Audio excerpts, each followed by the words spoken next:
විජේවීර මහත්තයා මුළු ජීවිත කාලේ හිරපාට්නියම කෙරුවා. ගමනායක පොඩි අතුලා ලොකු අතුලා ආදී උදේ ඔක්කොම නේ. අපි ආණ්ඩුවටපත් වුණා 77 මම නිදහස් කෙරුවා මේ ත්‍රස්තවාදී. දැන් මේ ආණ්ඩු ක්‍රමය යටතේ බෝ වෙලා තියෙනවා දියුණු වෙලා තියෙනවා ඇතම් පළාත්වල ත්‍රස්තවාදී ව්‍යාපාරයක් කියලා කියන ත්‍රස්තවාදී ව්‍යාපාරවල බාරක විදිහට උතුරු නැගෙනහිර පළාත්වල ඒ ව්‍යාපාරය දියුණු වෙලා තියෙන්නේ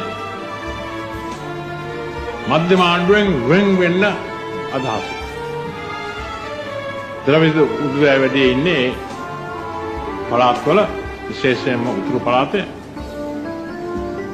වටේර පළාතේ නැගෙනහිර පළාතේ ඉන්නවා තවත් ජාතීන්. ඒ උදව් කියනවා අපිට නිදහසක් නැහැ අපේ භාෂාව නැහැ අපිට තැනක් නැහැ ඒ නිසා අපි වෙන් වෙලා ආණ්ඩුවක් පාලනය කරන්න ඕනේ කියලා ඒ අදහස අනුව ත්‍රස්තවාදී හිංසා ව්‍යාපාරයක් තියුණා තියෙනවා. දැන් දකුණු පළාතේ එහෙම ඇතම් පළාත්වල ඇති වෙලා තියෙනවා. ඒ උදේ මොනවා ඉල්ලනවද කියලා මම දන්නේ නැහැ.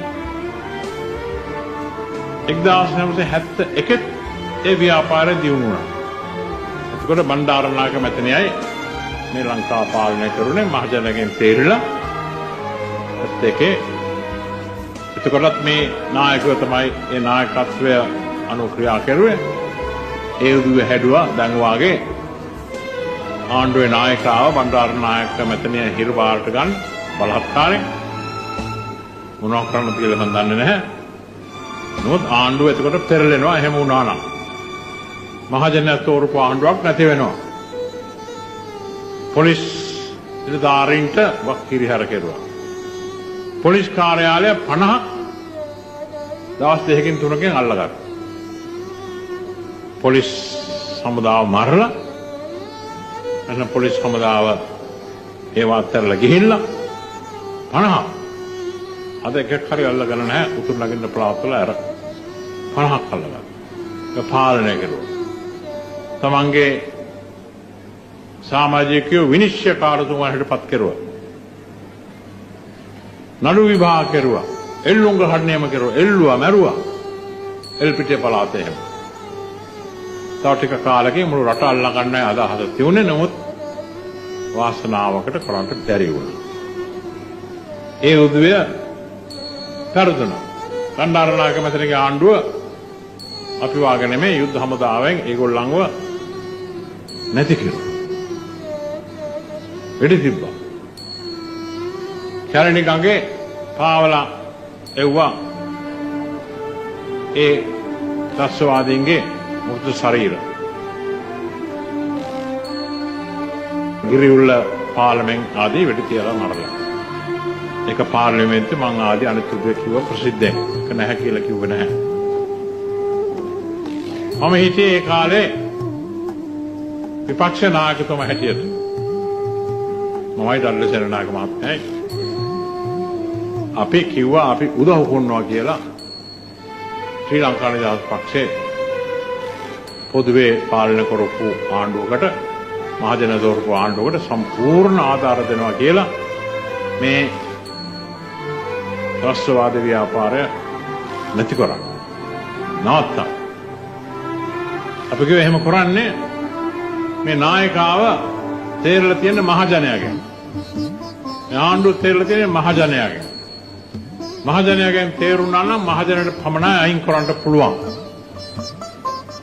තුවක්කුවෙන් අයින් කරන්න හදනවා නම් මරලා අයින් කරන්න හදනවා නම් එහෙනම් ප්‍රජාතන්ත්‍රවාදයේ ආණ්ඩු ක්‍රමයක් එතනින් නැති වෙනවා. ප්‍රජාතන්ත්‍රවාදයම නැති වෙනවා. ආපහු ලබා ගන්න අමාරුයි.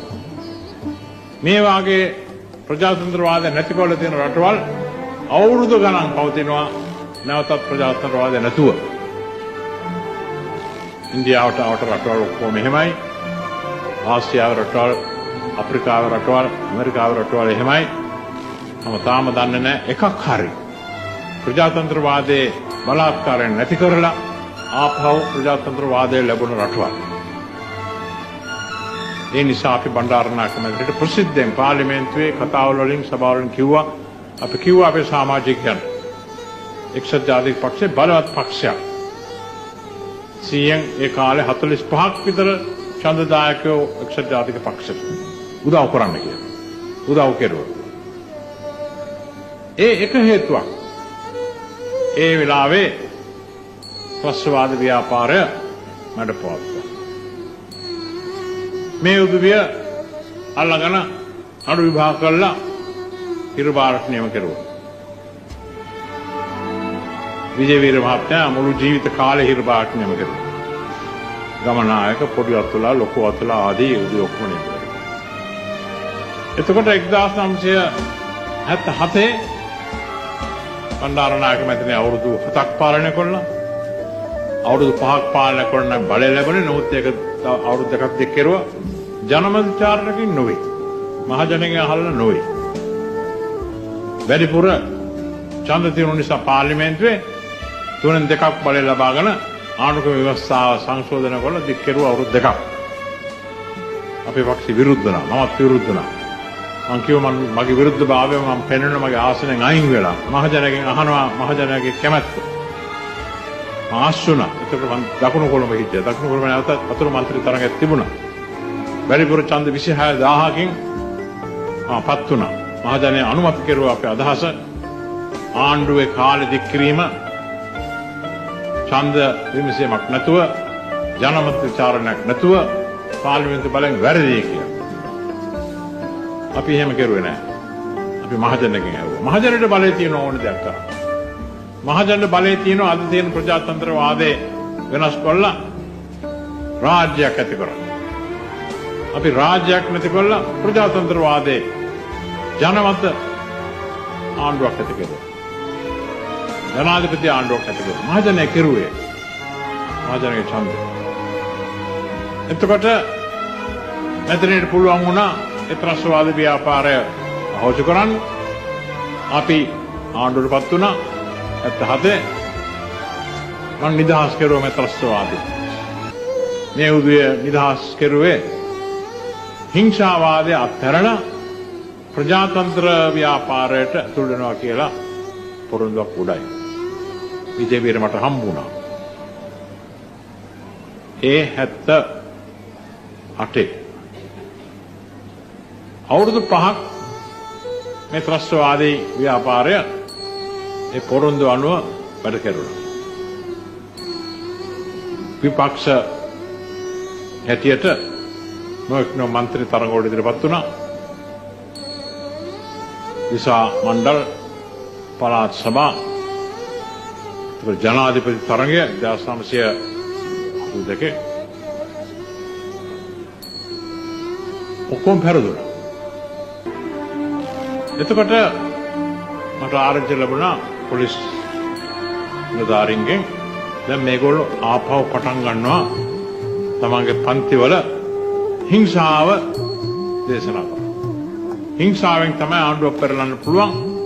ඔක්කොම ඡන්ද පෙරදුන නිසා වෙන්න පුළුවනි. හිංසාව දේශනා කරන්න ප්‍රති සමිති 20ක් විතර තිබුණා. සමාජිකයෝ ඉන්නවා ගණනාවක්. තවත් ඇති වුණොත් ආණ්ඩුවට අමාරු වෙනවා. මේ ව්‍යාපාරය පාලනය කරන්න හිංසා නිසා තමන්ගේ දේශපාලන පක්ෂය ආනන් කෙරුවොත් හොඳයි කියලා ඒ සාක්ෂිය උඩ තහනම් කෙරුවා. 1983 එදා ඉඳන් උතුරු පළාතේ පටන් ගත්ත දකුණු පළාතේ ක්‍රමක්‍රමයෙන් පටන් ගත්ත හිංසා බලය 1987 ඉඳන් වැඩි වුණා. දැන් අපි මොකද්ද කරන්නේ මේක? ආරක්ෂාව පාලනය කරන යුද්ධ හමුදාව, ආරක්ෂා පාලනය කරන පොලිසිය ආදී අනිත් ආරක්ෂා හමුදා වැඩ කරනවා, පුළුවන් උත්සාහ ගන්නවා, මැරෙනවා කියලා බොහොම කනගාටුයි. දැන් හුඟක් දුරට වැඩ පවත්වලා තියෙනවා. ඇතැම් පළාත්වල තාම බලවත් විදිහට ක්‍රියා කරනවා. මේ උදවිය හදන්නේ එක්සත් ජාතික පක්ෂයේ නායකයන් සහ සමාජිකයෝ එක්සත් ජාතික පක්ෂයට උදව් කරන උදවිය පුරුෂ හෝ ස්ත්‍රී පක්ෂයට කවුරුණක් කමක් නැහැ. වායස හෝ තරුණයෝ වෙඩි තියලා මරන. අවාසනාවකට යුද්ධ ආයුධ බොහොම නවීන විදිහට චාරිත්‍ර කරන්න පුළුවන් යුද්ධ ආයුධ T-56 ආදී ඒගොල්ලන්ට හොරකම් කරලා ලබා ගන්න පුළුවන් වුණා. මේක තමයි බලය. ඒගොල්ලන්ගේ පුද්ගලික මනුෂ්‍ය බලයක් නෙවෙයි යුද්ධ ආයුධ බලය.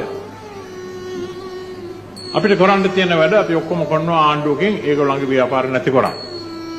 ශ්‍රී ලංකා නිදහස් පක්ෂ හැංගිලා ඉන්නවා. එක්සත් ජාතික පක්ෂ හැමදෙනාම මේ ව්‍යාපාරයට විරුද්ධයි. මම හදන්නේ ශ්‍රී ලංකා නිදහස් පක්ෂ සමාජිකයෝ ඉන්නවා නම් මම කතාවල් අහනවා නම් වං විදුලියෙන් ආදී වාහිනියෙන් පත්තරවල තියෙනවා නම් කරුණාකර කල්පනා කරලා බලන්න. තමගේ නායකව සහ ඇතම් නායකයන්ගේ කල්පනාවට උඩින් පිටින් කල්පනා කරලා බලන්න අපි කරන එක හරිද? මේ ව්‍යාපාරය දියුණු වුණොත් මොකද්ද වෙන්නේ? මම මතක් කරපු ප්‍රජාතන්ත්‍රවාදය. ඒක පවතීද? ඡන්ද තියයි. නිදහස කතා කරන්න පුළුවන් වෙනවද? ඊයේ පෙරේද ඉස්කෝලේ ළමයි පාරට බැස්සා. එහෙම පාරට බහින්න දෙයිද? එක්සත් ජාතික පක්ෂේ ඉවසීමේ හිටියා වාගේ ඉඳීද? වර්ධන ව්‍යාපාරවලට ඉඩ දෙයිද? පාර්ලිමේන්තේ නැගිටලා මේ උද්වේගයේ බලය ගැන විවේචන කරන්න ඉඩ දෙයිද? නැත්නම් මේ රටේ සම්පූර්ණ ආඥාදායක හිංසා ආඥාදායක මිලිටරි ආඥාදායක ආණ්ඩුවක් පවතී. ඒ කාලයක් අවුරුදු 50ක් නෙමෙයි ඒකට ඉස්සෙල්ලා කාලේ ඉඳන් අපිට ඡන්ද ලැබුණේ 1911 දී. පළාත් ඡන්ද ලැබුණේ 1921 දී. ව්‍යවස්ථාදායක සභාව ලැබුණේ 1921 දී 24 දී. සර්වජන ඡන්ද ලැබුණේ 1931 දී. නගර සභා ඡන්ද ලැබුණේ 1860 කාලෙදී. ඒ අවුරුදු 150ක්. සර්වජන ඡන්දේ අවුරුදු මං හිතන්නේ 50කට වැඩි කාලයක් පාවිච්චි කළා. මේ ඔක්කොම අපි නැති කරන්න ඉඩ දෙනවද සුළු පිරිසකට? ඒකයි ප්‍රශ්නේ. මේ කල්පනා කරන්න. මේ ව්‍යාපාරයට මේ වසංගතයට මේ ලෙඩේට විරුද්ධව ක්‍රියා කරන පිරිසට ආධාර දීම යුතුයි කොයි විදිහෙන් හරි. ඔත්තු දීම ඒගොල්ලෝ ප්‍රවේශන කරන අතම් පළාතවල බය කරනවා. පොලිසියට ආධාර දීම, යුද්ධ හමුදාවට ආධාර දීම, රජ වෙනුවෙන් වැඩ කරන උදවිය ආරක්ෂා කිරීම සම්පූර්ණයෙන්ම රජය විතරයි අද මේ ව්‍යාපාරයට විරුද්ධව ක්‍රියා කරන්නේ. ඒ රජයේ එක්ක අත්වල බැඳගෙන වැඩ කිරීම නේද අපේ යුතුයකම. ප්‍රජාතන්ත්‍රවාදී මේ වගේ ඉස්කෝලයක් ඇති කරේ මොනවාටද? ළමයින්ට අකුරු උගන්වන්න පමණක් නොවේ, භාෂාව උගන්වන්න පමණක් නොවේ, ඉගෙනගෙන ආරක්ෂාව කරන්න පමණක් නොවේ,